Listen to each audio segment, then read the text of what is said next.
Madame la Commissaire, ce n'est pas une crise humanitaire. Ça fait 30 ans que ça dure. 30 ans. On recevait dans ces murs le prix Nobel et docteur Denis Mukwege qui nous alertait en disant les femmes et les hommes et les enfants tombent comme des mouches au Kivu.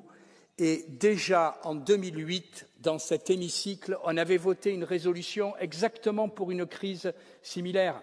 Sauf que ce n'est pas une crise, ça fait 30 ans que ça dure. Et ça fait 30 ans qu'on ne fait rien, ça fait 30 ans qu'on dit on va envoyer des camions pour sauver les gens et tout. Ce qu'il faut aujourd'hui, c'est qu'on s'attaque aux racines du mal. Or, les racines, on sait d'où elles sont. On sait très bien qu'il y a un pays voisin qui, en réalité, participe au pillage des recettes et des ressources minérales de RDC et qui nous revend une partie de ces minéraux. On sait aujourd'hui qui est complice. C'est l'Union européenne. L'Union européenne, vous le savez, a signé un traité, ou plutôt un accord, le 19 février de l'année dernière pour racheter ces minéraux volés. Et ça fait depuis septembre que je demande à ce qu'on ait une commission spéciale sur ce sujet. Rien. J'ai appris qu'on allait la faire la semaine prochaine à huis clos sans traduction. Alors vous savez ce qu'il faut faire. Ce qu'on doit faire, c'est annuler d'urgence d'abord l'accord sur les minéraux qui nous lie au Rwanda. C'est suspendre le partenariat sécuritaire que nous avons avec ce pays. C'est bloquer le versement de 20 millions d'euros supplémentaires promis par l'Europe en novembre dernier dans le cadre de la facilité européenne au Rwanda. C'est condamner fermement et prendre les sanctions concrètes contre les responsables des massacres et des exactions qui se trouvent en grande partie au Rwanda. Voilà ce qu'on attend. Ce n'est pas de voter une nouvelle résolution dans 10 ans, dans 5 ans.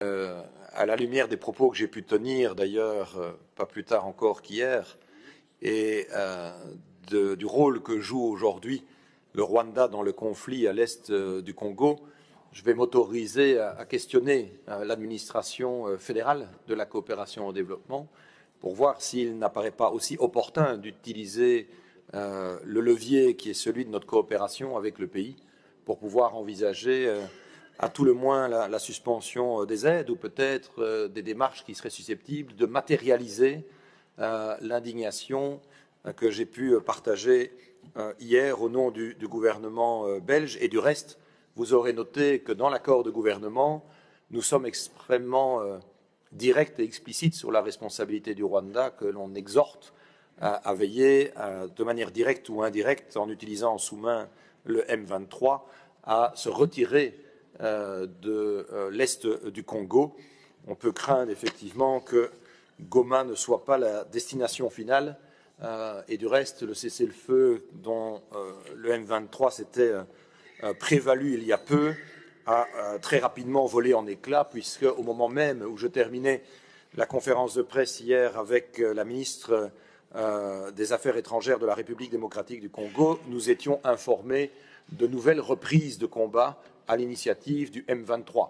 Et du reste, on voit bien la rhétorique employée par le Rwanda qui vise à justifier ces démarches pour préserver leur propre intégrité territoriale s'inspire de la rhétorique que l'on connaît à l'est de l'Europe pour le moment. Il faut donc qu'on soit à cet égard d'une extrême vigilance et qu'on soit également très ferme. Et la ministre des Affaires étrangères congolaise a pu apprécier d'entendre une nouvelle fois la Belgique tenir un discours non ambigu en la matière, reconnaissant qui était agressé et qui était l'agresseur, bien loin des postures de double standard, parfois un peu d'équidistance que d'autres pays peuvent tenir, leurs intérêts stratégiques étant parfois bien différents des nôtres, mais avec la volonté ferme de la part du Royaume de Belgique, et le mérite en revient d'ailleurs à mon prédécesseur, qui avait, pas plus tard encore que le mois dernier, fin janvier, dans les instances du Conseil européen, plaidé pour qu'il y ait des mesures fortes qui soient prises par les pays européens, telles que par exemple la suspension du dialogue politique et sécuritaire avec le Rwanda, la suspension aussi du protocole d'entente sur les matières premières critiques entre l'Union européenne et le Rwanda, ou encore d'autres mesures liées au financement par la Facilité européenne de paix de l'armée rwandaise au Mozambique. Et je l'ai dit d'ailleurs de manière ferme, la presse en est fait le relais, que en la circonstance, des sanctions à l'égard du Rwanda plus larges, notamment économiques, pouvaient s'envisager, même si on le sait, il est important de le redire, la solution ne pourra de toute manière être que diplomatique et elle ne pourra pas être militaire. Du reste, il y a déjà déployé à l'est du Congo la MONUSCO et d'autres forces internationales pour essayer de venir en appui de la stabilisation de la région. Donc, je vais continuer de relayer de manière vigoureuse cette position dans les instances européennes, mais vous le savez que pour que des sanctions soient décidées, il nous faut l'unanimité.